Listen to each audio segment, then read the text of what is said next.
practice where I'm evaluating my patients and I'm performing my anterior segment evaluation at the slit lamp.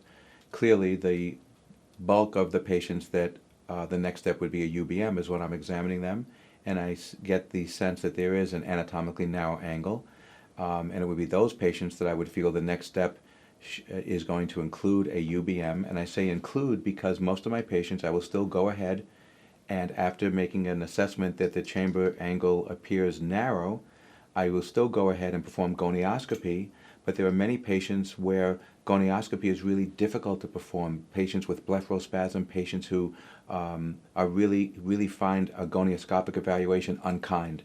We've talked previously in this session about patient discomfort undergoing the UBM. I have to tell you that in my experience, I have more patients that are uncomfortable with a gonial lens being applied than with the UBM technology. And that's not to say we should not perform gonioscopy. I perform gonioscopy all the time, but I like to verify my findings because there is a subjective element of interpretation even to a gonioscopic evaluation. And even though we all measure them and have our grades and apply our anatomical features to get a good sense, I have found for confirmation and sometimes further evaluation, the UBM is an invaluable tool. And again, so the steps would be a patient who has some kind of anterior segment issue, mostly a narrow angle, and the next step would be my gonioscopy, and my next step would be my UBM.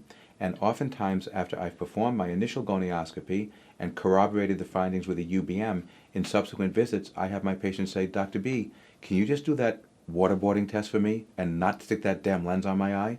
And I found that they find that not only preferable, but I find the data even better because, again, I can track and monitor the progress with a numerical value of how much the angle has changed. So nowadays, thanks to the UBM, I don't have to gonio my patients on subsequent visits. I rely on the UBM for that.